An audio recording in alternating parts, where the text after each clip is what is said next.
Doctor صاحب welcome ہے آپ کو ونس اگین ہماری اکیڈمی میں. اور یہ جو آپ نے کلمات ادا کیے, اس طرح کی تعریف تو انشاءاللہ اللہ کے حضور بھی کوئی قابل گرفت نہیں ہوگی. اس تعریف کے اندر سچائی ہے الحمدللہ, اور یہ وہ سچائی ہے جو ہمارے مخالفین بھی مانتے ہیں کہ جی جب سے انجینئر صاحب آئے بزرگوں نے اڑنا چھوڑ دیا. الحمدللہ.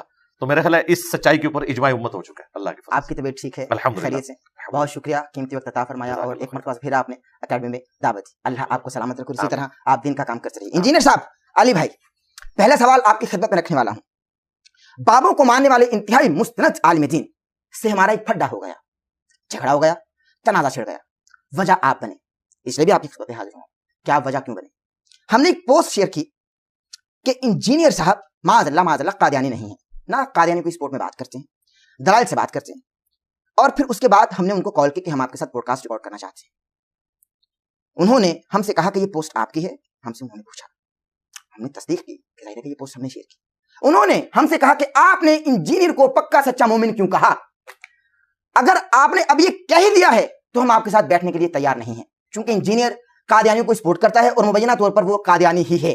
چونکہ ان کے جملوں سے میں نے, چونکہ ناقص العلم ہوں, میں نے یہی اخذ کیا. آپ یہ کہتے ہیں کہ قادیانیوں کے اعضائے وضو چمکتے ہوں گے اور قادیانیوں کے حوالے سے تعریفی پیغامات بھی دیتے ہیں اور کلمات بھی ادا کرتے ہیں اپنی زبان سے.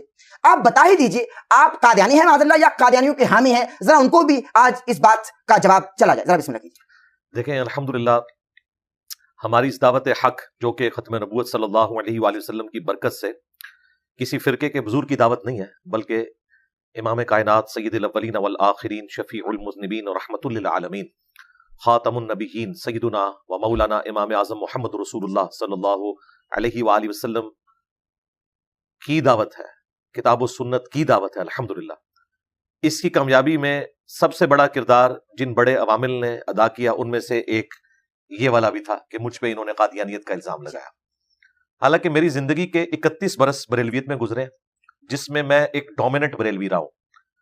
دعوت اسلامی میں یونیورسٹی لائف سے فارغ ہونے تک رہا اور ان کی مختلف پوسٹ کے اوپر رہا. اس وقت بھی میرا نام انجینئر محمد علی مرزا تھا اور میرے والد صاحب کے نام کے ساتھ اس وقت بھی مرزا ہی لگتا تھا, اور جیلم کی مختلف میلاد کی محفلوں میں وہ مہمان خصوصی ہوا کرتے تھے اسی نام کے ساتھ, اور اشتہار میں نام کے ساتھ لکھا ہوتا تھا. اس وقت تک تو ہم قادیانی نہیں تھے, اور اگر اس وقت قادیانی تھے تو ہم بریلوی قادیانی ہوں گے یقینا, اور اگر ہم بریلوی قادیانی تھے تو اس کا مطلب ہے کہ قادیانی بریلویوں سے بھی نکلے ہوئے ہیں. تو اس وقت تو کوئی مسئلہ نہیں تھا. یہ ہمارے ملک میں ایک ادبی گالی کے طور پر کسی شخص کو ڈی فیم کرنا ہو یا اپنی کمزوریوں کے اوپر پردہ ڈالنا ہو تو اس کا حل یہ ہے کہ آپ اگلے بندے کے بارے میں یہ جملہ بول دو کہ یہ قادیانی ہے یا قادیانی نواز ہے. اس الزام کے بعد ان کا خیال یہ تھا کہ میں سہم کے بیٹھ جاؤں گا, لیکن میں تو آ گیا سامنے اور میں نے کہا کہ غلام احمد قادیانی دجال تمہارے بابوں کا ماننے والا ہے. وہ صوفی تھا, وہ حنفی تھا. کل تک وہ بریلوی دیوبندی حنفی جو پوری دنیا کو یہ بتایا کرتے تھے کہ جو رفع الیدین شروع کر لے رکوع میں جاتے وقت اور رکوع سے اٹھتے وقت وہ ان قریب قادیانی ہو جائے گا, یعنی اہل حدیث کو یہ گالی دیا کرتے تھے. آج ہم نے بتایا کہ حنفی تو خود قادیانیوں کا فرقہ ہے اور قادیانی حنفیوں کا فرقہ ہے.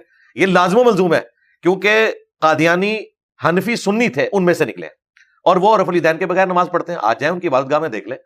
ہمارا تو نماز کا طریقہ وہ ہے جو بخاری اور مسلم میں لکھا ہوا ہے, اور وہی شیخ عبد القادر جیلانی جن کے نام کی 11ویں یہ کھا رہے ہیں, لیکن ان کی کتاب سے نماز کا طریقہ نہیں بتا سکتے, رکوع میں جاتے وقت اور رکوع سے اٹھتے وقت رفع الیدین. تو ہم نے تو یہ بتایا, اور اس کے بعد پھر ہم نے بتایا کہ تھانوی رسول اللہ کلمہ دیوبندیوں کے بزرگ نے انڈورس کیا, بریلوی انہیں غلط سمجھتے ہیں اس کی وجہ سے. اس کے بعد ہم نے چشتی رسول اللہ جو بریلویوں کے ہاں تھا وہ نکالا, شبلی رسول اللہ نکالا. تو ہم ان سارے جعلی جو بنے ہوئے رسول ہیں ہم تو ان سے بھاگے ہوئے ہیں. ہمارے نزدیک غلام احمد قادیانی دجال ہو یا کوئی چشتی دجال ہو یا کوئی تھانوی دجال ہو یا کوئی شبلی دجال ہو, چونکہ یہ بزرگوں کی کتابیں چھاپ رہے ہیں اور اس کو ڈیفینڈ کرتے ہیں اور وہ کہتے ہیں کہ ہاں رسول سے مراد ان کا نمائندہ ہے, باطل تعویلات کرتے ہیں. تو ہم تو سب کے سب کو اسلام سے خارج سمجھتے ہیں, کیونکہ اسلام کی بنیاد جن 3 بڑے عقائد کے اوپر ہے, عقیدہ توحید, رسالت اور آخرت. ان میں سے جو عقیدہ رسالت ہے اس کے ساتھ ختم نبوت لازم و ملزوم ہے. تو ختم نبوت کا منکر خواہ وہ چشتی رسول اللہ پڑھوانے والا ہو یا پڑھنے والا, یا تھانوی رسول اللہ کو انڈورس کرنے والا, یا غلام احمد قادیانی دجال کو امتی نبی کہنے والا, سب کے سب لوگ دائرہ اسلام سے خارج ہیں. اب رہا یہ کہنا کہ ہم قادیانیوں کے لیے کوئی نرم گوشہ رکھتے ہیں, تو بھائی جب ہم چشتی رسول اللہ, تھانوی رسول اللہ کا دفاع کرنے والے فرقوں کے لیے یہ نرم گوشہ رکھتے ہیں کہ ہم اس تحقیق میں نہیں پڑھتے کہ اس فرقے کی مسجد کا امام اس کو ڈیفینڈ کرتا ہے یا نہیں کرتا, ہم اس کے پیچھے نماز پڑھ لیتے ہیں, جی ٹھیک ہے, چندہ ان کو دیتے ہیں, تو پھر ہم ان کے لیے بھی نرم گوشہ رکھے ہوئے ہیں, تو یہ کہیں گے کہ نہیں آپ ہمارے لیے نرم گوشہ رکھو. اگر آپ کے لیے نرم گوشہ رکھے ہیں تو ان کے لیے ہم یہ نرم گوشہ رکھے ہوئے ہیں. چونکہ وہ اعلانیہ امتی نبیوں سے کلیم کیے ہوئے ہیں, ہم انہیں کافر سمجھتے ہیں, لیکن ہم کہتے ہیں ان کی ہم علمی اصلاح کریں گے. ان کی عبادت گاہوں کو توڑنا, جی ان کو راہ چلتے پرسیکیوٹ کرنا اور ان کے اوپر حملے کرنا, پاکستان کے قانون کو توڑنا, ان چیزوں کے ہم خلاف ہیں. اور یہ صرف قادیانیوں کے کیس میں نہیں, میں کرسچنز کی پرسیکیوشن کے بھی خلاف ہوں. میں ہندوؤں کے ساتھ جو کچھ سندھ میں کیا جاتا ہے, وڈیرے لوگ ان کی بچیوں کے ساتھ زبردستی نکاح کرتے ہیں اور ان کو اسلام میں داخل کرتے ہیں, میں تو اس کے بھی خلاف ہوں. اس لیے کہ لا اکراہ فی الدین قد تبین الرشد من الغی, دین قبول کرنے کے معاملے میں کوئی جبر نہیں, اللہ نے ہدایت کو گمراہی سے الگ کر کے بیان کر دیا. تو یہ والا جو نرم گوشہ ہے, جو انسانیت والا ہے, یہ دنیا کے ہر انسان کے لیے ہے. یہی لوگ یہ ہمیں کہتے تھے کہ نبی علیہ السلام نے تو کافروں کے لیے بھی چادریں بچھائی ہیں, بتایا نا, علمی آپ نے اختلاف رکھنا ہے. تو ان کو کافر ماننا یہ الگ چیز ہے, علمی اختلاف رکھنا اور انہیں دعوت دینا, اس کا تقاضا یہ ہے کہ ان کو قتل کرنے کی بجائے انہیں اسلام کی دعوت دی جائے تاکہ قادیانیوں کی نسلیں اسلام میں واپس آ جائیں. اور ہمارے اس پلیٹ فارم کی برکت سے سینکڑوں قادیانیوں نے اسلام قبول کیا ہے. چونکہ میں نے چندے نہیں لینے ہوتے اس لیے میں اپنے ساتھ کھڑا کر کے ویڈیو نہیں بنواتا, پوری فیملیز کے ساتھ. یہ بتائیں کہ ان کی آؤٹ پٹ کیا ہے. یہ تو جس مناظرے میں بیٹھتے ہیں یہ تو چشتی رسول اللہ اور تھانوی رسول اللہ کے اوپر ہی پھنس جاتے ہیں. یہ مناظرہ بھی نہیں کر سکتے قادیانیوں کے ساتھ. اچھا جی کبھی بھی نہیں, وہ تو آگے رکھ دیتے ہیں. نہیں یہ تو آپ نہیں کریں, کیسے؟ جی میں آپ کو وثوق سے کہہ رہا ہوں یہ نہیں کر سکتے مناظرہ. اور یہ بات میں آپ کو بتاؤں اس حد تک ہے, مجھے 2017 کے جو دھرنے تھے خادم رضوی صاحب کے, ان دھرنوں میں سے ایک شخص نے فون کیا اور اس نے کہا کہ میں ختم نبوت پہ کام کر رہا ہوں اور آپ کی ہیلپ کی ضرورت ہے. میں نے کہا بھائی ختم نبوت کے کاپی رائٹ صرف انجینئر صاحب کے پاس ہے, خادم رضوی بھی نہیں ختم نبوت پہ کام کر سکتا. بالکل ٹی ایل بی والوں کو واضح کہتا ہوں, نہ سعد رضوی کر سکتا ہے, نہ خادم رضوی کر سکتا ہے, نہ مولانا طارق جمیل صاحب کر سکتے ہیں, نہ طارق مسعود صاحب کر سکتے ہیں. ایون یہ جو دو گلے پھاڑنے والے بھائی ہیں لاہور کے بھابھی, یہ بھی نہیں ختم نبوت پہ کام کر سکتے. جی میرا چیلنج ہے, جس دن انہوں نے ختم نبوت پہ کام کیا ان کے فرقے کا چندہ بند ہو جائے گا. کیونکہ ختم نبوت کا مطلب یہ ہے کہ غلام احمد قادیانی دجال کو بھی غلط کہنا ہے, چشتی دجال کو بھی غلط کہنا ہے, اور تھانوی دجال کو بھی آپ نے غلط کہنا ہے. کبھی ان گلے پھاڑنے والوں نے کوئی ایک ویڈیو بھی ریکارڈ کروائی ہے چشتی رسول اللہ کے خلاف؟ اب کروا دیں چلے آپ کی ویڈیو کی وساطت سے, مگر چیلنج ہے. وہ مانتے نہیں, اور سرکار نہ مانے ویڈیو ریکارڈ کروائے نا, ایمان کا تقاضا ہے. آپ مجھ سے ڈیمانڈ کریں جی فلاں جگہ ایک شبلی دجال نکلا ہے, فلاں جگہ جو ہے وہ ایک ابتسام رسول اللہ پڑھوانے والا نکل آیا ہے, فلاں جگہ ہشام رسول اللہ پڑھوانے والا نکل آیا ہے, فلاں جگہ طارق رسول اللہ پڑھوانے والا نکل ہے. مجھے پیش کیا فتویٰ لے لیں, کافر ہے, ان کے ماننے والے بھی کافر ہیں اگر وہ اپنے نام کا کلمہ. ان کو کہیں کہ یہ چشتی رسول اللہ پڑھانے والے, ان کا دفاع کرنے والے, ان کے اوپر کفر کا فتویٰ دیں. انہیں پتہ ہے کہ یہ دیں گے تو بھائی اپنی مسجدوں سے پھر سلامت نہیں نکل سکتے, کیونکہ وہ تو ان چیزوں کا دفاع کرتے ہیں. پیر میر علی شاہ صاحب نے چشتی رسول اللہ کا دفاع کیا ہے تحقیق الحق فی کلمت الحق میں. ان سے بڑا کون بریلوی ہے؟ وہ تو اپنے آپ کو بریلوی نہیں کرتے تھے, یعنی صوفیوں کے ایک فرقے. اشری تھانوی جو دیوبندیوں کے بزرگ ہیں, انہوں نے السنت الجلیہ فی الچشتیہ العلیہ میں چشتی رسول اللہ کا دفاع کیا, میں نے پورا پوسٹ مارٹم کیا. یہ سارے دفاع کرتے ہیں. احمد صاحب بریلوی نے فتاوی رضویہ میں لکھا کہ سبا سنابل رسول اللہ کی بارگاہ میں مقبول ہے, اس میں بھی چشتی رسول اللہ نکلا ہے, اور انہوں نے مناظرے لڑے ہیں. دیکھیں مفتی حنیف قریشی صاحب نے وہابیوں کو ہی مناظرہ کرتے وقت کہا تھا, وہ توصیف راجدی صاحب کے بڑے بھائی بیٹھے ہوئے تھے سامنے, طالب الرحمان شاہ صاحب, ان کو انہوں نے کہا تھا کہ تم یہ شبلی رسول اللہ چشتی رسول اللہ پہ بات نہ کرو, تمہارے بڑے بزرگ انہیں صوفیاء کی شتیات مانتے ہیں, جب وہ فتویٰ نہیں لگاتے تو تم کون ہوتے ہو؟ یہ میں جو آپ کو کہہ رہا ہوں نا کہ یہ نہیں لگا سکتے, کبھی بھی نہیں لگا سکتے. آپ یہ کام شروع کر کے بتا دیں, کبھی بھی نہیں لگا سکیں گے. اس کے رائٹس میرے پاس ہے. تو اسے میں نے فون پہ کہا کہ رائٹس تو میرے پاس ہے, آپ کیسے ختم نبوت پہ کام کر رہے ہیں؟ وہ کہتے ہیں دیکھیں میرے یہ پیجز ہیں قادیانیوں کے خلاف. میں نے کہا نہ قادیانیوں کے خلاف تو ختم نبوت کا ایک جز ہے.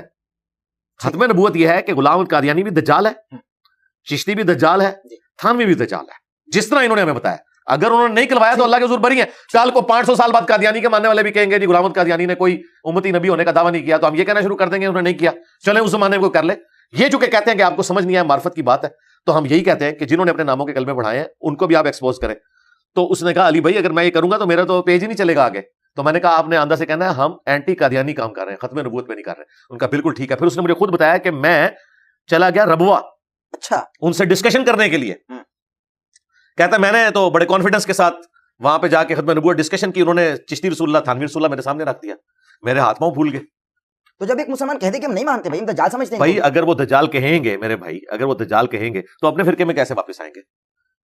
حنیف قریشی صاحب نے ایک چھوٹی سی بات میں اختلاف کیا ہے نا, تو دیکھیں ان کی کتنی ٹرولنگ ہو رہی ہے, اختلاف رائے کیا, تو اپنے فرقے میں واپس نہیں آ سکتے. یہ مسئلہ ہے. ڈاکٹر تعلق قادری صاحب کو اندازہ ہوگا کہ مسئلہ بگڑ گیا. انہوں نے اپنی طرف سے بڑی ہوشیاری دکھائی اور ایک ویڈیو ریکارڈ کروا دی کہ مجھے تو 1971 میں پتا چل گیا تھا کہ یہ ساری بزرگوں کی کہانیوں والی کتاب فراڈ ہے. تو میں نے کہا 52 سال تک آپ گونگے شیطان بنے رہے, اتنے لوگوں کا آپ عقیدہ خراب کرتے رہے. ہمیں تو جیسے ہی پتا چلا ہم نے سب سے پہلے بریلویت کا لبادہ اتارا.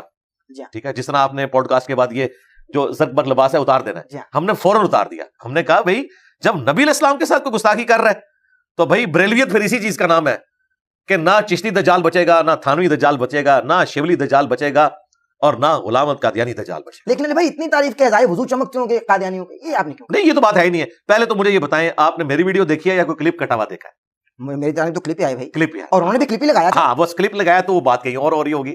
تو آپ نے کیا کہا تھا؟ ہاں تو یہ تو انہی سے پوچھے میں نے کیا کہا تھا, تاکہ آپ کو یہ پتا چلے کہ جس کے پاس بھی آتا ہے اس کے پاس کلپ آتا ہے, پوری بات نہیں آتی. آپ حاضر ہوئے, آپ بتا دیں. میں بتا دوں گا, لیکن اس طرح کے کلپ پہلے بھی کاٹ رہے ہیں, آندہ بھی کاٹیں گے. میں چلے ایک آپ کے آنر دیتے ہوئے آپ کو بتا دیتا ہوں, ادروائز مجھے ضرورت نہیں ہے. جو بھی آپ کو میرا کٹا ہوا کلپ بھیجے اسے کہ پوری ویڈیو بھیجو.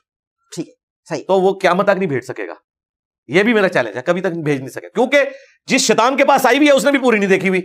یہ کسی شیطان نے کاٹی اور آگے چلا دی. وہ پوری ویڈیو کسی کانٹیکسٹ میں چل رہی ہے. ٹھیک ہے, اسی کانٹیکسٹ کے ساتھ بات لے کے میں کہیں سے سٹارٹ ہوا ہوں. جی. اگر اسی ویڈیو کے اندر میں نے قادیانیوں کو کہا ہو کہ یہ کافر ہیں, ٹھیک ہے, تو پھر مسئلہ ختم ہو جائے گا نا. ہاں, تو وہ اس لیے آپ کو پورا کلپ نہیں دے رہا. میں نے یہ بتایا تھا کہ پولیس رات کے اوپر جا کے چھانٹی ہو جائے گی منافقین کی اور اہل ایمان کی.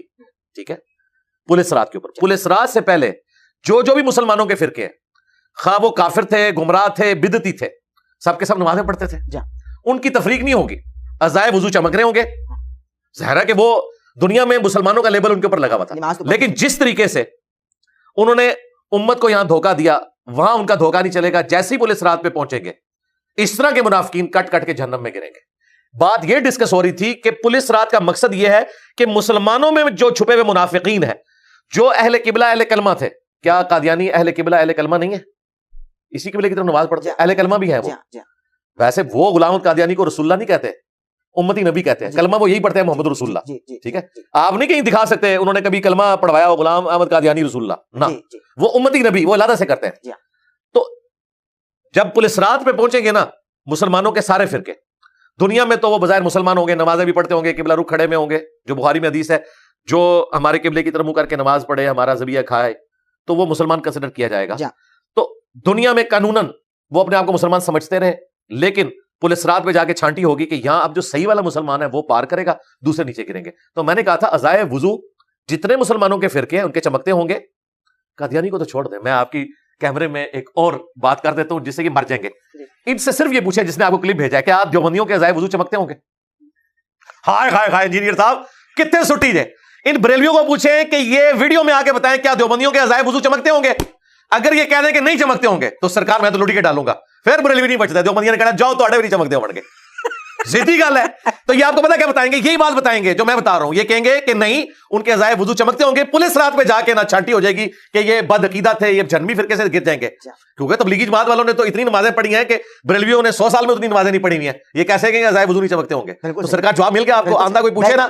ہائے ہائے ہائے ہائے کہتے کیا تھا, مجھے یہ کہتے تھے, میں نے ایک ویڈیو میں کہہ دیا ڈاکٹر صاحب, میں نے ایک ویڈیو میں کہہ دیا کہ قادیانی یہود و نصارہ سے بہتر ہے. اچھا, ایک پورے کانٹیکسٹ میں یہ بات ہوئی تھی. انہوں نے جملہ اٹھایا ان کا, یہ دیکھو جی قادیانیوں سے پنگے بڑھا رہا ہے.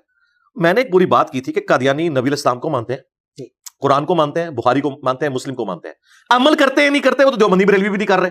بخاری مسلم میں تو رفع الزین کے ساتھ طریقہ لکھا وہ نہیں کر رہے. لیکن ان کو دعوت دینا آسان ہے. یہودی تو نہ رسول اللہ کو مانتا ہے, نہ قرآن کو, نہ بخاری کو, نہ مسلم کو.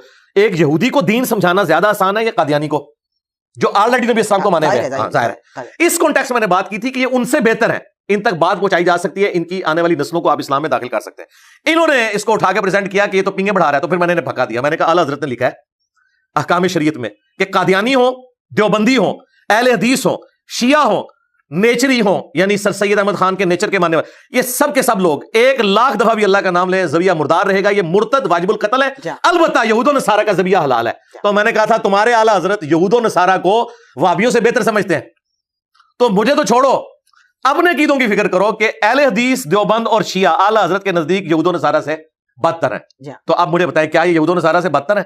جب اپنا آپ کا سٹیٹس یہ ہے کہ آپ آپس میں ایک دوسرے کو سمجھتے ہیں اس طریقے سے, تو میرے پہ الزام لگاتے ہیں.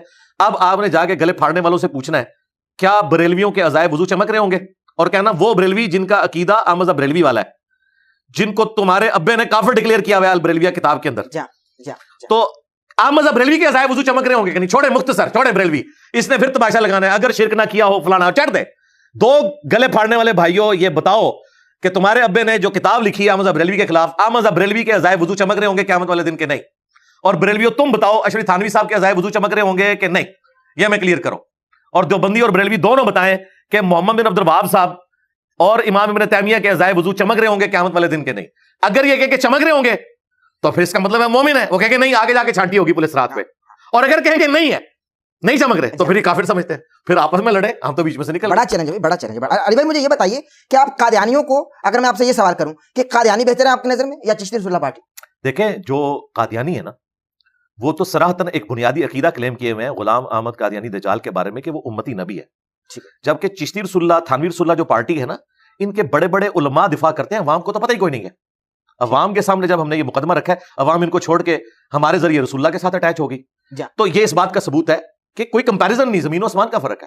دیوبندی بریلوی جو چشتی یا تھانوی کے ماننے والے ہیں، ان بیچاروں کو تو پتہ ہی نہیں ان کے بزرگوں نے کیا کام ڈالا ہے. جیسے ہی انہیں پتا چلا ہے تو انہوں نے کہا کہ بھائی خواہ قادیانی دجال ہو یا چشتی دجال، ہم اسے نہیں مانتے. مثلا ان کے مولویوں کا پھنسا ہوا ہے، لہٰذا دیوبندی بریلوی ظاہر ہے کروڑ گنا بہتر ہے ان سے. سبحان اللہ، بہترین. لیکن بریلی شریف میں ابھی تک کوئی چشتی رسول اللہ کلمہ پڑھنے والا نہیں ملتا ہم کو. وہ میرے ڈر کی وجہ سے نہیں پڑھ رہے نا.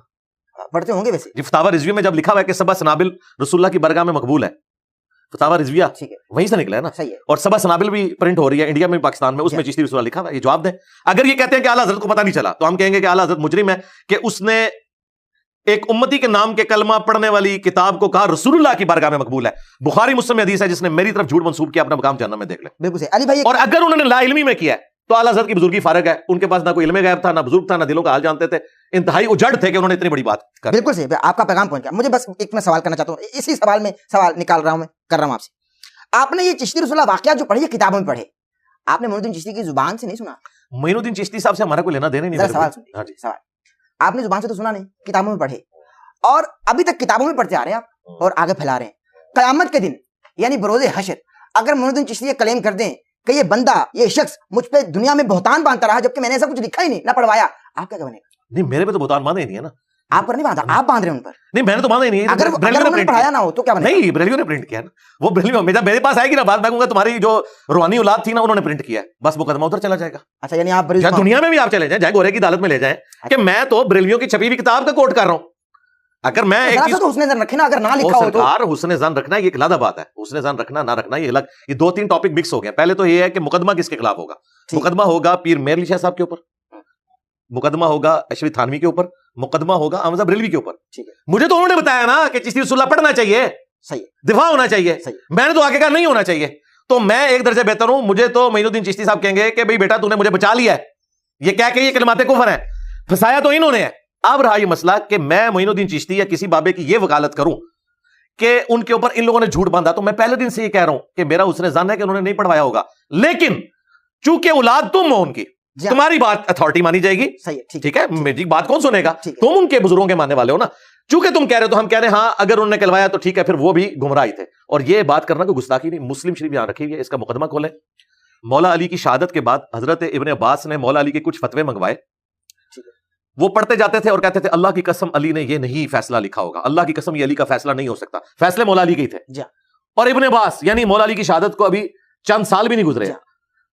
پھر ایک جگہ انہوں نے جملہ بولا اللہ کی قسم اگر علی نے بھی یہ فیصلہ کیا تو وہ بھی گمراہ ہو گیا تھا، for the sake of argument, سمجھانے کے لیے. حالانکہ علی نے نہیں کیا، لیکن موٹے دماغ کو کھولنے کے لیے انہوں نے ابن عباس نے کہا یہ اتنی بےہودہ بات لکھی ہوئی ہے، اگر علی یہ فیصلہ کرتے تو وہ گمراہ ہو جاتے، یہ فیصلہ انہوں نے نہیں کیا ہوگا. ٹھیک ہے. اور پھر کہا افسوس انہوں نے قیمتی علم ضائع کر دیا. حضرت علی کی طرف جو جھوٹ منسوب ہے اس میں ہم حضرت علی کا دفاع کرتے ہیں کیونکہ حضرت علی کے پیچھے قرآن و سنت کھڑے ہیں. حضرت عیسیٰ کے اوپر کرسچنز نے جھوٹ باندھا، ہم اس کا دفاع کرتے ہیں، ان کے پیچھے قرآن و سنت کھڑے ہیں. ان کے بابوں کے پیچھے قرآن و سنت نہیں کھڑا. یہ تو بابے آئے 700-800 سال بعد.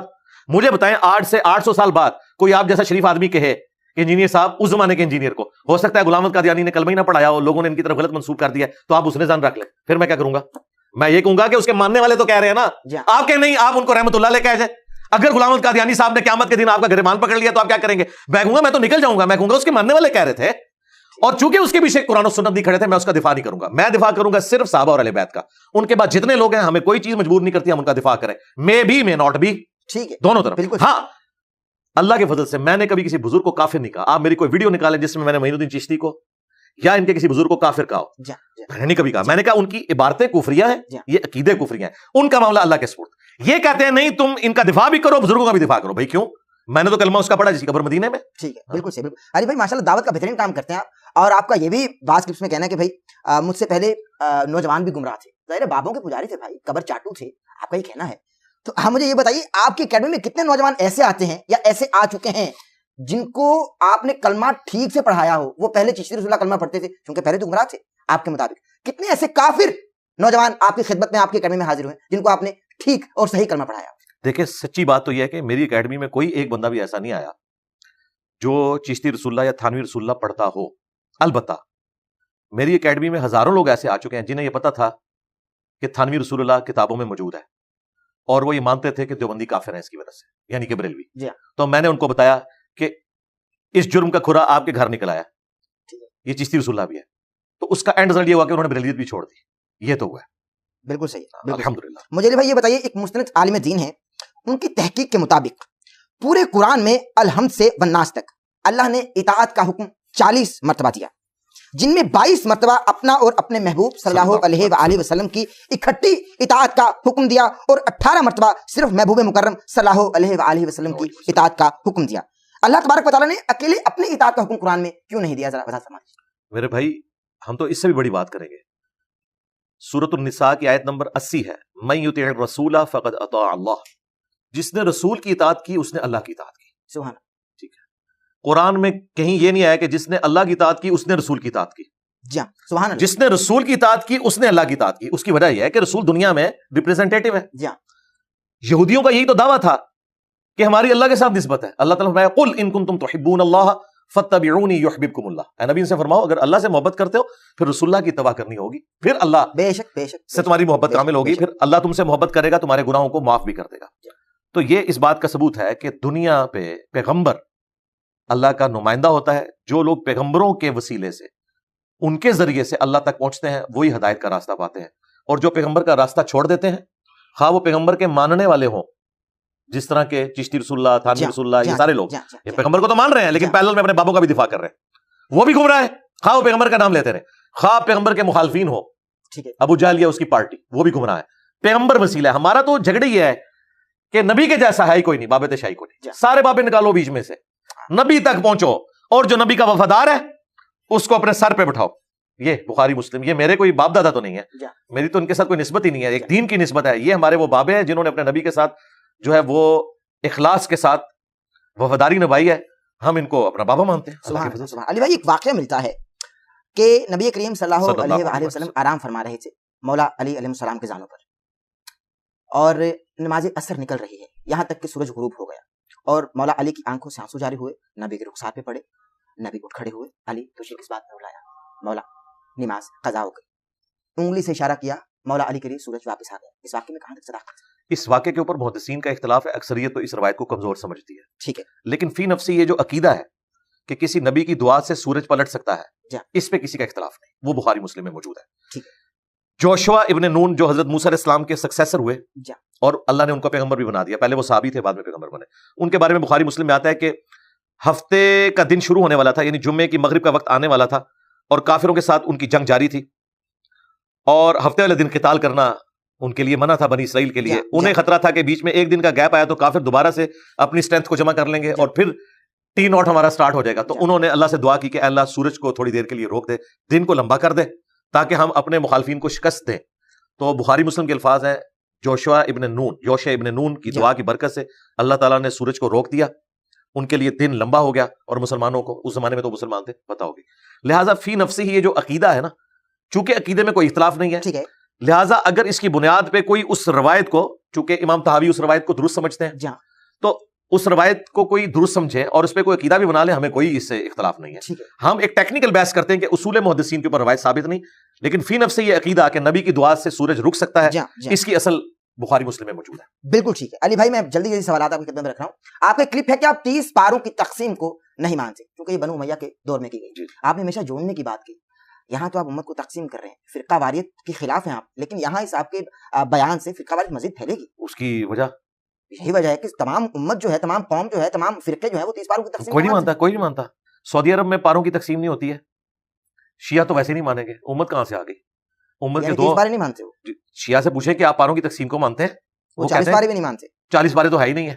وہ کہتے ہیں کہ ہم تو 30 کو نہیں مانتے، 40 کہاں سے ہوں گے؟ مگر ان پہ الزام ہے یہ دیکھیں پاروں کی جو تقسیم ہے یہ بعد میں ہوئی ہے، اور امت نے کہیں بھی اس کو اس طرح ایکسیپٹ نہیں کیا کہ یہ کوئی ڈیوائن ہے، اور اس میں ایسی قباحتیں موجود ہیں کہ اس کو اللہ کی طرف تو منسوب کیے نہیں جا سکتا۔ دیکھیں سورۃ الحجر کی ایک آیت پارہ نمبر 13 میں ہے، اور باقی پوری سورت جو ہے وہ پارہ نمبر 14 میں ہے۔ ایک آیت جو ایک لائن کی تھی بمشکل، اس کو اس پارے میں ڈال کے کیا ایڈوانٹیج لے لیا، سورت کو ہی 2 ٹکڑے کرتی ہے، وہ ایک آیت ادھر چلی جاتی۔ اس طرح سورہ یاسین کا بھی آلموسٹ ایک صفحہ 22 نمبر پارے میں ہے، باقی 23 میں، چلے وہ تو پھر بھی کوئی ایک صفحہ بنتا ہے، یہاں تو ایک آیت تھی، یہ لگتا ہے کسی نے صفحے گنے ایسے ایسے کر کے اور اس نے پارے بنا دیے۔ اتنی بڑی قباحت اللہ کی کتاب میں تو نہیں ہو سکتی تھی نا، کہ سورہ ہجر کی ایک آیت پارہ نمبر 13 میں اور پوری سورہ ہجر جو ہے وہ پارہ نمبر 14 میں، اس ایک آیت کا کیا ایڈوانٹیج لیا؟ یہ بنو امیہ کے دور میں ہوا۔ بیسیکلی صحابہ کرام کی عادت تھی کہ وہ 7 دنوں میں قرآن مکمل کیا کرتے تھے۔ یہ جو 7 منزلیں ہیں نا قرآن کی، یہ صحابہ کے دور سے ہیں، اور یہ صحابہ کرام کی ڈویژن ہے، ٹھیک ہے، اس تک تو بات ٹھیک تھی۔ جب آہستہ آہستہ سستی آئی تو پھر 30 حصے قرآن کے کیے گئے، تاکہ اگر 7 دنوں میں کوئی قرآن مکمل نہیں کر سکتا تو 30 دنوں میں کرے۔ آپ اس 30 کو بے شک 100 بنا لیں، آپ کی مرضی ہے۔ دیکھیں 30 کے آگے بھی ڈویژن ہوئی ہے، ہر پارے میں بھی 4 حصے کیے ہوئے ہیں۔ یہ جو رکوعوں کی تقسیم ہے یہ آپ کو سب کانٹیننٹ ملے گی، جائیں سعودی عرب کے قرآن اٹھائیں ان میں رکوع ہے ہی نہیں ہے، ان کی تقسیم بالکل ڈفرینٹ ہے، ٹھیک ہے۔ تو یہ جو تقسیم ہے یہ بالکل ڈفرینٹ ہے۔ اسی طریقے سے سعودی عرب کے جو قرآن ہے ان میں آپ کو یہ جو 4 حصے کیے ہوئے ہیں ایک پارے کے، وہ آپ کو نظر نہیں آئیں گے۔ رکوع تو پھر بھی کہیں نظر آ جائیں گے، یہ 4 حصے کہ یہ پہلا جو ہے یہ ربع ہو گیا، اب یہ جو ہے نصف ہو گیا، یہ آپ کو وہاں نظر ہی نہیں آئے گا۔ تو یہ کوئی ایسی تقسیم نہیں جو الہامی ہو۔ الہامی چیز جو ہے وہ یہ ہے کہ قرآن کی 114 صورتیں، ٹھیک ہے، اور وہ ایک ترتیب کے ساتھ ہے۔ تمام صورتیں بسم اللہ سے سٹارٹ ہوتی ہیں، ایز اے آیت نہیں بلکہ سورت کے سٹارٹ کے طور پر، سوائے ایک سورت کے سورہ التوبہ کے، اور وہاں پہ جو مسنگ تھی وہ سورہ النمل کی آیت نمبر 30 ہے، انہ من سلیمان وانہ بسم اللہ الرحمن الرحیم۔ تو یہ 30 پاروں کے حوالے سے ڈاکٹر اسرار صاحب نے جو قرآن کا تعارف ریکارڈ کرایا ہے، یہ ساری باتیں جو بیکی میں کر رہا ہوں انہوں نے بھی کی ہوئی ہیں، یہ کتابوں میں لکھی ہوئی ہیں، یہ کوئی ایسی بات نہیں کو میں نے نہیں کر دی ہے۔ ٹھیک ہے، اب قرآن کا ذکر ہوا تو قرآن کی بات کر لیں۔ آپ کا دعویٰ ہوا کرتا ہے ہر ویڈیو میں کہ آپ اچھی اردو بولنے میں ماہر ہیں، اچھی عربی بولنے میں ماہر ہیں، معذرت کے ساتھ ماشاء اللہ اچھی عربی بولتے ہیں، اور قرآن اچھی عربی نہیں، اچھی قرات کرنے میں، قرات کر لیجیے، قرات عربی میں نا بھائی، نہیں وہ عربی ایک لنگوسٹک ہے نا، ٹھیک ہے ٹھیک ہے، وہ اس میں وہ قرات کہہ لیجیے، بلکہ قرآن کی قرات بالکل صحیح ہے۔ بلکہ آپ نے پھر ایک بار اپنے پوڈ کاسٹ میں قرآن پڑھ کے بھی دکھایا اور اینکر سے بھی کہا کہ قرآن آپ، چونکہ اس نے کہا تھا کہ جی اس طرح، میں نے کہا لیکن آپ سے نہیں کہوں گا تو آپ مجھ سے بھی نہ کہیے گا، میں کچھ اور سوال کرنے والا ہوں۔ جی ہاں جی ہاں، میں سوال یہ کرنے والا ہوں کہ ہم بہت سارے علماء دین کے پاس جاتے ہیں، وہ کہتے ہیں کہ آپ انجینئر صاحب کی بات کرتے ہیں، ان کو قرآن پڑھنا ٹھیک سے نہیں آتا، وہ عربی میں ران کو پٹ کہتے ہیں، تو یہ کیا سلپ آف ٹنگ تھا یار؟ وہ تو بات ہی کچھ ہوئی تھی، اور یہ کیا تھا بتا۔ پہلی بات یہ ہے کہ انہیں کہ وہ اپنا جو کلپ ہے نا کٹا ہوا، وہ پوری ویڈیو دیکھیں۔ میں اس کو سمجھاتے ہوئے کیا کہہ رہا ہوں کہ اردو بولتے ہوئے جب کبھی بھی انسان ڈسکشن کر رہا ہوتا ہے، کچھ انگریزی کے الفاظ بول دیتا ہے، کچھ اردو کے، کچھ پنجابی کے، ان کو یہ نظر آیا میں نے کئی دفعہ اردو بولتے ہوئے پنجابی کے الفاظ استعمال ہوئے، اور میں نے کہا کہ ہم اردو میں اس کے لیے لفظ استعمال کرتے ہیں، حالانکہ وہ اردو میں استعمال نہیں ہوتا۔ وہ بولتے ہوئے میرے دماغ میں یہ نہیں تھا کہ اردو ڈکشنری میں آتا ہے، مراد یہ کہ اس کے پارٹ کا لفظ تو اردو میں بھی نہیں یوز ہوتا ہے، تو پنجابی کا لفظ ہے، ٹھیک ہے نا۔ تو یہ کوئی عربی میں تو پے ہوتی نہیں ہے، ہاں جی، پیر کی پے بھی نہیں ہوتی، ٹھیک ہے جی، اور حق 4 یار کی چے بھی نہیں ہوتی، اور 5 تن پاک کی پے بھی نہیں ہوتی، ٹھیک ہے۔ ہم نے کبھی اعتراض نہیں کیا، یہ فارسی زبان میں ہے، عقائد آپ نے اردو میں رکھے ہوئے ہیں، اخذ عربی سے کیے ہوئے ہیں، ٹرمز آپ کی فارسی ہیں۔ تو یہ میں کوئی عربی لنگوسٹک نہیں پڑھا رہا تھا کہ یہ قرآن کا یہ لفظ آیا اور اس کا یہ مطلب ہوا ہے۔ میں یہ نماز میں آپ نے تشہد میں زانوں پر ہاتھ رکھنا ہے، تو میں نے کہا اس میں جو عربی کے لیے لفظ استعمال ہوا ہے نا، وہ پٹ کے لیے ہم اپنی زبان میں استعمال کرتے ہیں۔ یہ بات کرتے ہوئے وہ الفاظ کا جو تقدیم اور تاخیر ایسا ہوا کہ اس سے لگ رہا ہے گویا میں یہ کہہ رہا ہوں کہ عربی زبان، یہ میں نے اس کی بریفنگ کرتے ہوئے کہا، نہ کہ میں یہ بتا رہا تھا کہ عربی میں انگلیوں کو یہ کہتے ہیں اور زانوں کو یہ کہتے ہیں اور ناخنوں کو یہ کہتے ہیں، یہ تو میں پڑھا ہی نہیں رہا تھا، تو اس سے کوئی فرق نہیں پڑتا۔ ٹھیک ہے ٹھیک ہے، بالکل صحیح۔ میں اگلے سوال کی جانب بڑھ رہا ہوں۔ آپ کے استاد محترم مولانا اسحاق رحمہ اللہ فیصل آباد والے، ان کا ایک کلپ ہے، اللہ درجات میں بلندی عطا فرمائے، ان کے کلپ میں سنا جا سکتا ہے کہ حضرت عمر فاروق رضی اللہ تعالیٰ عنہ کی جانب سے جناب فاطمہ الزہرا ابی حوا علیہ افضل الصلوۃ والسلام کے گھر کا دروازہ گرایا گیا، ان کے شکم تھر میں ان کا بچہ بھی یعنی جناب محسن بھی شہید ہو گئے۔ اب شیعہ تو برا کہیں گے نا جناب عمر کو، یہ وہ باقاعدہ چلا کر اپنی ویڈیو میں بیان نہیں نہیں، وہ آؤٹ آف کانٹیکسٹ ہے، اس کی کلیریفیکیشن بھی آ گئی تھی۔ وہ بیسیکلی انہوں نے یہ الزامی جواب کے طور پہ بات کی تھی کہ شیعہ کا کوئی قصور نہیں، ان کے بڑوں نے ان کو یہ بتایا ہے، اور رسول اللہ کی عقیدت کی وجہ سے وہ حضرت عمر کو گالیاں ہی دیں گے۔ انہوں نے یہ نہیں کہا تھا کہ میرا یہ عقیدہ ہے، اگر ان کا عقیدہ ہوتا تو حضرت عمر تو نہ کہہ رہے ہوتے۔ بعد میں انہوں نے سوال جواب میں کہا کہ اگر حضرت عمر قاتل ہوتے تو میں ان کو حضرت عمر رضی اللہ تعالیٰ عنہ تو نہ کہہ رہا ہوتا۔ اور ان ظالم وہابیوں نے یہ حرکت کی، ان کے خلاف فتویٰ لکھا، حالانکہ اسی ممبر سے مولانا اسحاق صاحب رحمہ اللہ نے اس سے پہلے بھی اور اس کے بعد بھی حضرت عمر کی شان میں پورے پورے خطبات بیان کیے ہیں. ان کی زندگی کے جو خلافت کے 12 لیکچر ہیں پنجابی زبان میں حضرت عمر کی شہادت سے لے کر سیدنا حسین کی شہادت تک، اس میں ان کا مقدمہ یہ ہے کہ خلفائے راشدین جو ہے وہ حق پر تھے اور بنو امیہ نے سارا بیڑا غرق کیا. اور ان کی کئی ویڈیوز میں انہوں نے بولا ہے کہ حضرت ابوبکر اور عمر کی خلافتیں محفوظہ ہیں اور عثمان اور علی کی مفتونہ ہے. جو حضرت ابوبکر اور عمر کی خلافت کو محفوظہ کہہ رہا ہے اور ان خلافتوں کو حضرت عثمان اور حضرت علی کی خلافت سے بہتر کہہ رہا ہے، اس کے بارے میں یہ کہنا کہ وہ حضرت عمر کا گستاخ ہے تو اپنے دماغ کا علاج کریں. یہ کلپ کاٹا ہے جس طرح میرا کلپ کاٹتے ہیں. یہ انہوں نے مخالفین کی رائے پیش کی تھی کہ انہیں یہ بتایا گیا، اس لیے وہ یہ کہتے ہیں. ان کو یہ کتابوں میں بات پہنچی، یہ چلی ہے. انہوں نے پھر بتایا کہ ابان بن ابی عیاش نے جھوٹ بولا ہے. انہوں نے لائیو سیشن میں اس کی کلیریفیکیشن دی ہوئی ہے. بالکل صحیح. علی بھائی سنی شیعہ اختلاف ہے نبی کریم صلی اللہ علیہ وآلہ وسلم کی ولادت کو لے کر.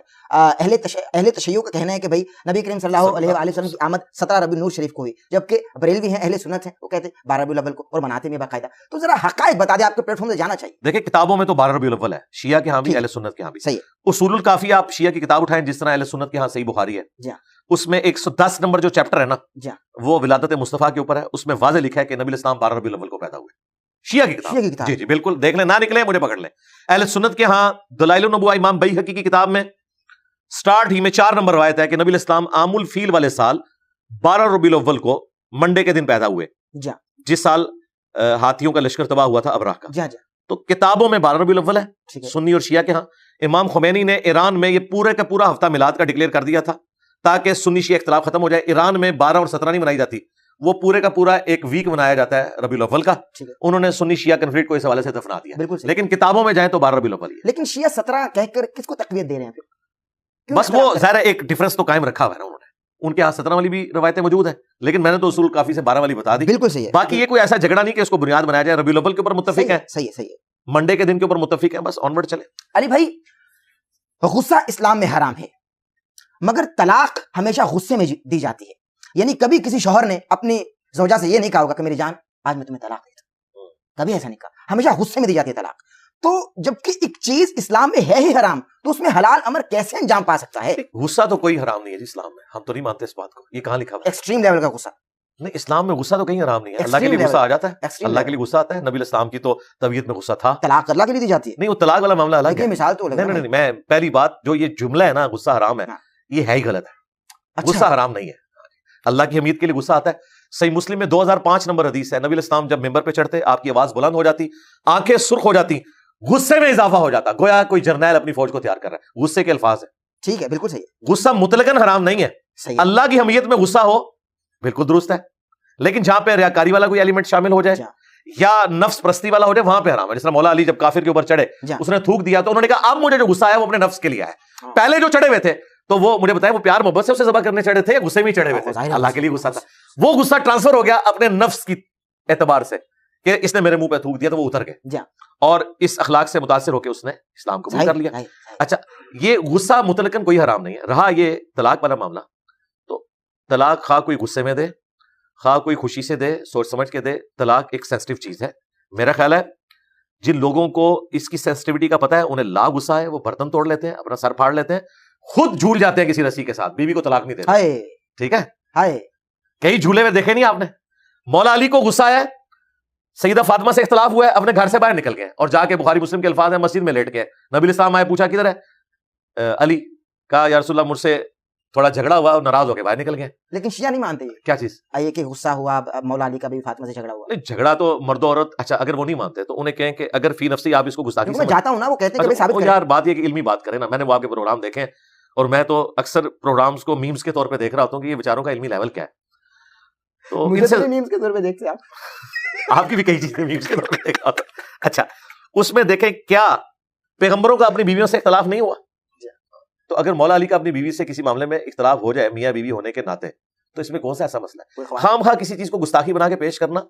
انہوں نے بیسیکلی شیعہ کے ہاں یہ زیادہ مسئلہ ہے اور بریلویوں کے ہاں بھی، انہوں نے انبیاء کو یا اہل البیت کو کوئی اس طرح بنا کے پیش کیا ہے کہ ان میں کوئی انسانی جذبات نہیں تھے. مثلا قرآن میں یہ واقعہ اگر نہ ہوتا، انہوں نے یہ بھی نہیں ماننا تھا کہ موسیٰ علیہ السلام نے آ کے حضرت ہارون اپنے بڑے بھائی کی داڑھی پکڑ لی. قرآن کے الفاظ ہیں تو انہوں نے کہا کہ میری داڑھی کو چھوڑ دو، سر اور داڑھی کے بالوں سے کھینچا کیونکہ پیچھے سے امت نے بچڑے کو خدا بنا لیا تھا. یہ قرآن کے الفاظ ہیں. اب یہ قرآن میں نہ ہوتے تو انہوں نے کہنا تھا یہ کیسے ہو سکتا ہے کہ موسیٰ علیہ السلام داڑھی اور سر کے بال کھینچے ہیں, وہ تو پیغمبر ہے, دوسرا بھی پیغمبر ہے, ایک پیغمبر دوسرے کے ساتھ ایسے کیوں کر سکتا ہے؟ اور بھائی کر سکتا ہے, انسان ہے نا, انسان تو انسان ہے. اسی طریقے سے اگر یہ قرآن میں نہ ہوتا کہ سیدہ مریم کو فرشتے نے بشارت دی ہے کہ تیرے ہاں ایک مرزانہ لڑکا پیدا ہوگا, اس کے بعد تو کوئی گنجائش ہی نہیں تھی کہ جب حضرت عیسیٰ پیدا ہوئے تو وہ روتی کہ میں اب قوم کو کیا جواب دوں گی, جبکہ فرشتہ کہہ چکا تھا کہ یہ اللہ کی طرف سے معجزہ طے پا چکا ہے. اس کے بعد تو سیدہ مریم کو پریشان ہی نہیں ہونا چاہیے تھا. میرے پاس اگر حضرت جبرائیل آ جائے اور مجھے کہیں کہ یہ نبی علیہ السلام کا پیغام میں لے کے آیا ہوں, میں تو دنیا کو سمجھوں گا ہی نہیں. لیکن انسان ہونے کے ناطے بہرحال ایک 16-17 سال کی بچی ہے, اس نے فیس کرنا ہے معاشرے کو, اگرچہ اللہ تعالیٰ کی تائید حاصل ہے, بشری تقاضا. انہوں نے کہا میں اس سے پہلے مر کے مٹی ہو جاتی کہ مجھے یہ دن دیکھنا پڑا ہے. بھائی مریم تمہیں تو خوش ہونا چاہیے کہ تمہارے پاس اتنی مرزانہ پیدائش ہونے والی ہے, لیکن انسان ہونے کے ناطے. پھر حضرت زکریا علیہ السلام, وہ بھی قرآن میں آیا, دعا کر رہے ہیں. جب دعا قبول ہوئی ہے, فرشتہ آ کے بشارت دے رہا ہے کہ وہ کہتے ہیں میں تو بوڑھا ہو چکا ہوں, میری بیوی بانج ہو چکی ہے, اولاد کیسے ہوگی؟ تو فرشتہ کہتا ہے بھائی اللہ نے آپ کو بھی تو پیدا کیا تھا, اللہ نہیں کر سکتا؟ یہ بات مجھے پتا ہے, حضرت زکریا کو نہیں پتا تھی.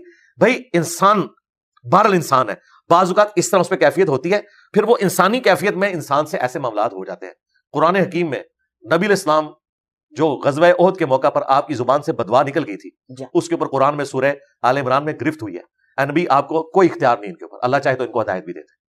نبی علیہ السلام سے ایسا ہوا, بشری تقاضے اٹیچ ہیں, یہ گناہ نہیں ہوتے, یہ فسق نہیں ہوتا, ایک بشری تقاضا ہے. نبی علیہ السلام کو جب دکھ پہنچا آپ کے آنسو نکلے ہیں, آپ کو زخم لگا ہے تو خون نکلا ہے, ایسا نہیں ہے کہ آپ کا خون نہ نکلا ہو, ٹھیک ہے؟ تو آپ کو ان تمام چیزوں سے گزارا جاتا ہے جس طرح باقی انسان, تاکہ وہ ہمارے لیے رول ماڈل بنے. تو سیدہ فاطمہ اور مولا علی ہمارے لیے رول ماڈل ہیں. مجھے بتائیں اگر وہ ہمارے لیے رول ماڈل نہیں ہے تو اور کون ہے؟ اور اگر یہ کہتے ہیں رول ماڈل ہے, پھر ہم جن کیفیات سے گزر رہے ہیں ان کو بھی گزرنا چاہیے.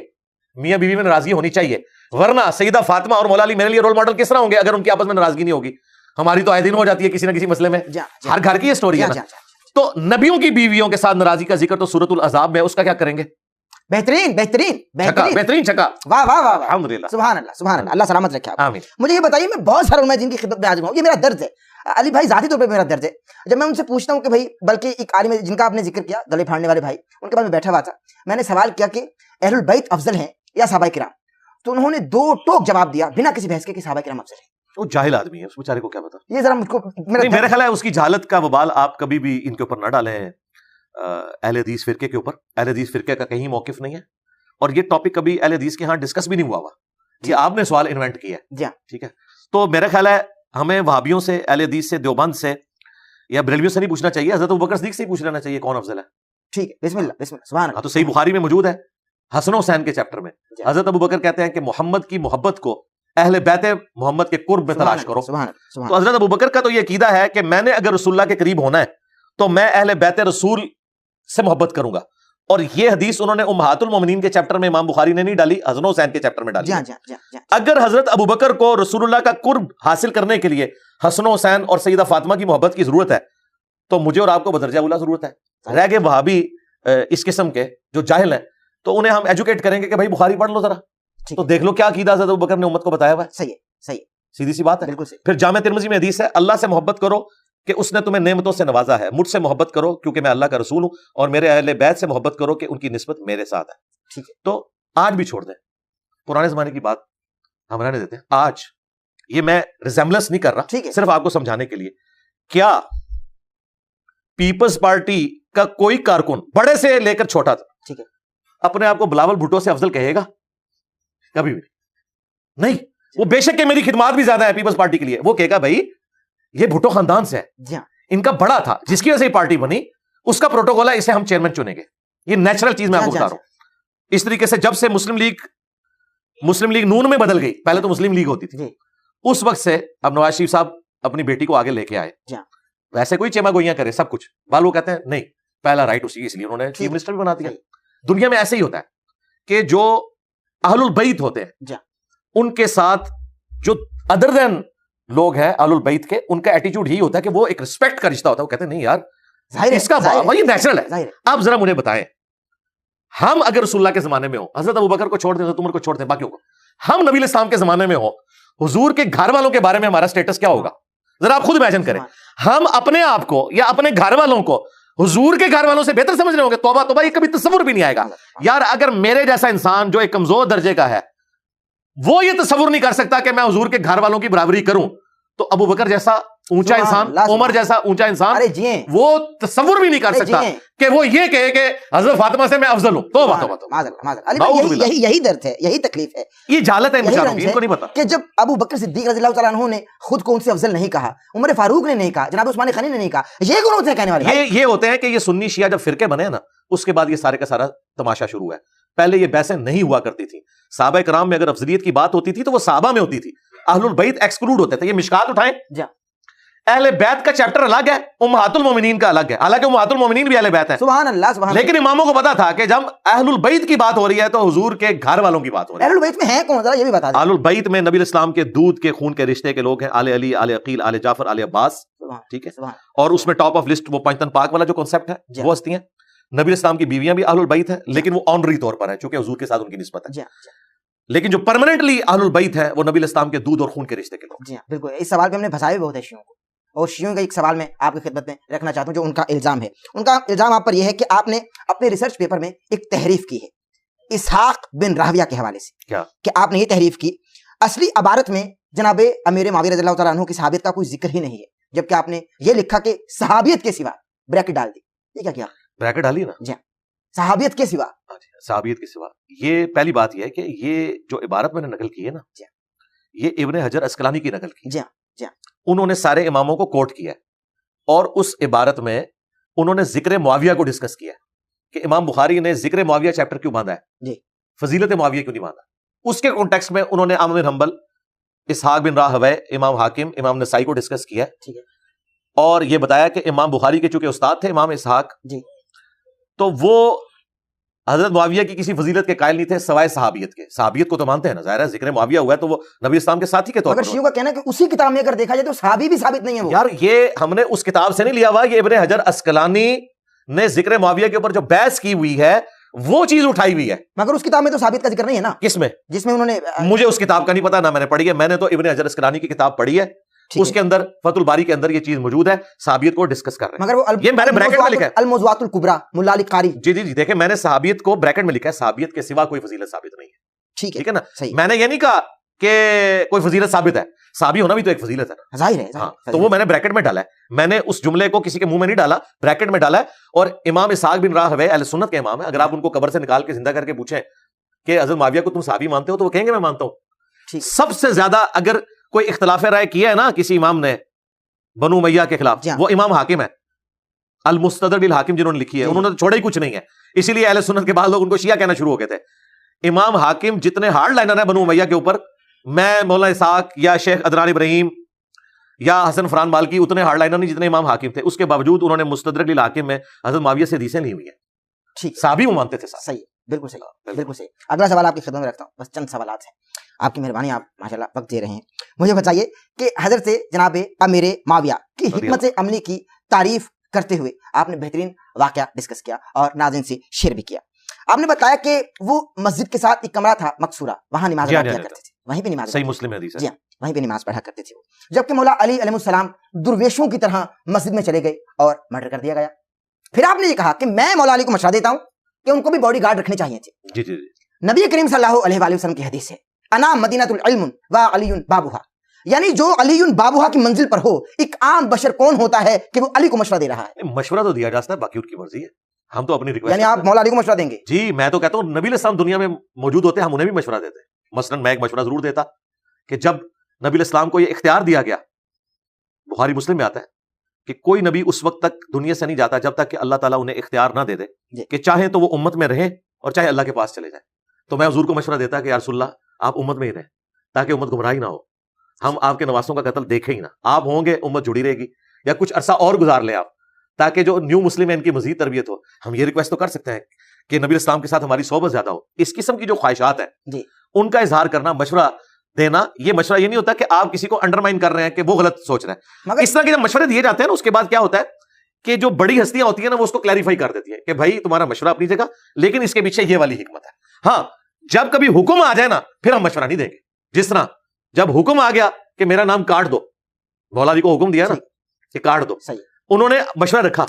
اب آ جائیں گے, کیا حضرت علی کو مشورہ دینا چاہیے تھا نبی اسلام کو جب حضور کہہ رہے ہیں کاٹ دو؟ نبی اسلام خود فرما رہے ہیں نا انا مدینۃ العلم. نہیں وہ ٹھیک ہے. اب یہاں ہے بخاری میں ہے نبی الاسلام نے کہا کہ محمد رسول اللہ کو مٹا دو اور محمد بن عبداللہ لکھو. کس نے کہا؟ نبی نے. کس کو کہا؟ مولا علی کو. مولا علی نے کیا کہا؟ میں نہیں مٹاتا.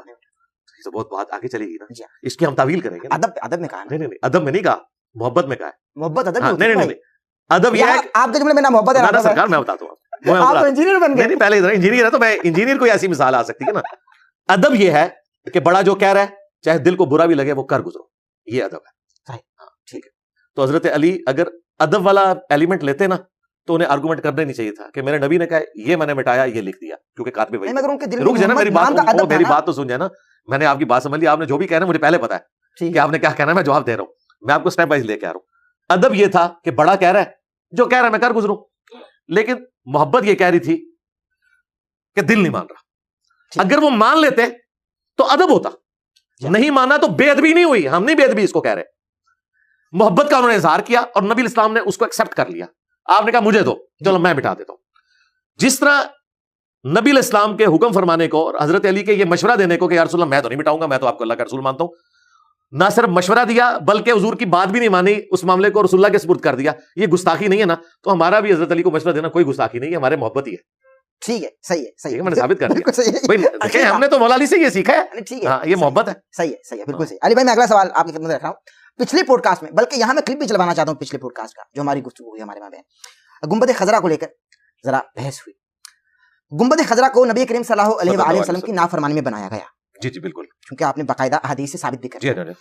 آپ کے لائیو ویڈیو سیشن میں جو آپ لائیو سیشن کرتے ہیں, آپ کے بیک گراؤنڈ پر باقاعدہ گنبد خضرا کو دیکھا جاتا ہے, اور آپ ماشاءاللہ گفتگو فرما رہے تھے بہترین دلائل کے ساتھ, استاد الدلائل میں تو یہ کہوں گا, اور آپ گفتگو فرماتے جو گنبد نبی کریم صلی اللہ علیہ وآلہ وسلم کی نافرمانی میں بنایا گیا, وہی نافرمانی والی چیز آپ اپنے بیک گراؤنڈ میں لگا رہے ہیں. بہت اچھا کوسچن. جب ہے ہی نافرمانی تو آپ بیک گراؤنڈ پہ کیوں لگا رہے ہیں بھائی؟ دیکھیں اچھی بات ہے, یہ ویڈیو ریکارڈنگ میں آ جائے گی یہ بات. یہ ایک یونیک کوسچن ہے, میرا خیال ہے پوری گفتگو میں ایک نیا کوسچن آپ سامنے لے کے آئے, تو یقیناً جب آپ مجھ سے پوچھ رہے ہیں تو میں اس کا جواب دوں گا. ظاہر ہے آپ دیں گے. پہلی بات یہ ہے, بخاری مسلم میں حدیث ہے, نبی الاسلام نے فرمایا 3 مسجدوں کے سوا کسی مسجد کے لیے سفر نہ کرو. اس میں بیت اللہ شریف, مسجد نبوی اور بیت المقدس, یہ 3 مساجد ہیں. وہ مسجد نبوی شریف میرے پیچھے نظر آ رہی ہوتی ہے, اور مسجد نبوی کا ہی پریکٹیکلی اس وقت ایک حصہ روضہ رسول بن چکا ہے, پہلے یہ ملحقہ تھا. اب روضہ شریف سے تو ہماری کوئی دشمنی نہیں, نعوذ باللہ, اس کی محبت تو ہمارے ایمان کا حصہ ہے. روضہ شریف کے اوپر قبضہ کر کے کل کو بریلویوں کے جو ڈبہ پیر ہیں وہاں پہ قوالی بھی شروع کروا دے, نعوذ باللہ, اگر ایسا ہو جائے تب بھی روضہ شریف کے ساتھ تو ہماری محبت رہے گی نا, کوئی شک نہیں. ہمیں اس گنبد کی ایکٹیویٹی سے اختلاف ہے, قبر رسول سے کوئی اختلاف نہیں ہے. وہ گنبد تو انہوں نے رکھا نا, ٹھیک ہے, وہ بیک گراؤنڈ میں قبر رسول نظر آ رہی ہے آپ کو, اور مسجد نبوی نظر آ رہی ہے. صحیح ہے, گنبد خضرا نہیں ہے. گنبد خضرا ہوتا اگر صرف میں نے گنبد اپنے پیچھے لگایا ہوتا. گنبد خضرا نہیں نظر آ رہا, پوری مسجد نبوی ہے, روضہ شریف ہے, اور اس میں بھی گنبد اوپر نظر آ رہا ہے, نیچے روضہ شریف ہے. وہ بیسیکلی نبی الاسلام کی قبر مبارک جس جگہ پہ ہے اور جہاں آپ نماز پڑھتے تھے وہ جگہ میں نے اپنے بیک گراؤنڈ میں لگائی ہوئی ہے. گنبد خضرا نہیں لگائی ہوئی. گنبد پریکٹیکلی وہاں لگا دیا اگر کسی نے, اس کا جرم ہے. اس کے بعد آپ یہ مجھے بتائیں, اس میں تو چند وابی بھی نظر آ رہے ہیں پیچھے, تو وابی تو نجدی ہیں, وابی گستاخ رسول ہیں. وابی مسجد میں گھس جائیں تو غسل مسجد کے اوپر واجب ہو جاتا ہے, اعلیٰ حضرت فرماتے ہیں. تو بھائی وہ میں نے وابی نہیں پیچھے لگائے ہوئے, میں نے مسجد نبوی کا عکس لگایا ہوا ہے. اگر کوئی وابی پیچھے نجدی نظر آ رہا ہے, یا کوئی بریلوی بدعتی نظر آ رہا ہے, یا کوئی دیوبندی بدعتی نظر آ رہا ہے, یہ ایک دوسرے کو گالیاں دیتے ہیں, میں نہیں ان کو گالیاں دے رہا, آپس میں دیتے ہیں, تو بھائی میرا کوئی قصور نہیں. اس کے پیچھے پاکستانی بھی نظر آ رہے ہیں, انڈین بھی نظر آ رہے ہیں. میں نے ان کے لیے نہیں لگایا ہوا, نہ وہ گنبد خضرا کے لیے لگایا ہوا ہے. نبی الاسلام کی قبر اطہر, نبی صلی اللہ علیہ وسلم کی مسجد نبوی, وہ مجھے ایک سین پسند ہے. ٹھیک ہے, ہم وہاں اس طرف میری رہائش بھی تھی, ہم جتنی بار جاتے تھے سلام عرض کر کے اس طرف سے نکلتے تھے, تو ہماری یادیں اس سے جڑی ہوئی ہیں. یہ اس وجہ سے نہیں کہ ہم وہاں گنبد دکھانا چاہ رہے ہیں. نبی الاسلام کی قبر اطہر جو ہے وہ اگر میرے پاس ایگزیکٹلی وہ شبیہ ہو تو میں وہ لگا لوں پیچھے. اگر آپ دے سکتے ہیں تو وہ دیں مجھے. نہیں وہ تو جعلی ہے جو مارکیٹ میں چل رہی ہے. نہیں لیکن یہ بھی ہوتا ہے کہ کہتے ہیں کہ کمر ہو رہی ہے, بید بھی ہو رہی ہے. کیا چیز؟ پیٹ کر کے بیٹھے ہیں. نہیں پیٹ کر کے کہا, فزیکلی تو پیٹ نہیں ہوئی ہے میرے بھائی. اگر آپ یہ کریں گے تو مسجد کے اوپرلے پورشن میں لوگ نماز پڑھ رہے ہوتے ہیں, نچلے پورشن میں قرآن رکھے ہوتے ہیں. فزیکلی تو ہم موجود بھی نہیں ہوتے, مگر آپ پر ادب تو واجب ہو جاتے ہیں نا. نہیں یہ بالکل ڈفرنٹ چیز ہے. اس طرح کوئی گستاخی والا نہیں, کوئی گستاخی نہیں ہوتی. اور دوسرا میں نے اس کی بھی احتیاط کی ہوئی ہے, میں آپ کو بتاؤں, مجھے پتا تھا اس پہ کوئی اعتراض کر سکتا ہے. وہ گنبد شریف میرے سائڈ پہ نظر آتا ہے, سائڈ پہ, ہاں, کمر پھر بھی نہیں ہو رہی ہے. یہ میں نے جان بوجھ کے اس کو آف سیٹ کر کے رکھا, اور سرکار آف سیٹ کر کے رکھا ہوا ہے, آف سیٹ کر کے رکھا ہوا ہے. صحیح ہے. اس وقت بھی میں جہاں کمر کیے ہوئے نا, روضہ شریف پیچھے ہے بالکل, یہ دیکھیں قبلہ رخ ہے اس طرف, تو اس کے اوپر کوئی شریک نہیں. میں سوال آپ کی خدمت میں رکھتا ہوں. آپ کے کلپس میں یہ سنا, کیونکہ میں کلپس آپ کے دیکھتا ہوں اور وہیں سے سوال میں ظاہر کھٹے کر کے لائی ہوں. کوئی مولوی تو سوال مجھ کو بتاتا نہیں ہے, مجھ سے بھی. اچھا مجھے بتائیں, آپ ہمارے کلپ بیچ میں لا کے گھسیڑ دیتے ہیں, اس کلپ میں جو پوچھ رہا ہوتا ہوں وہ بھی تو مولوی سے پوچھا کریں.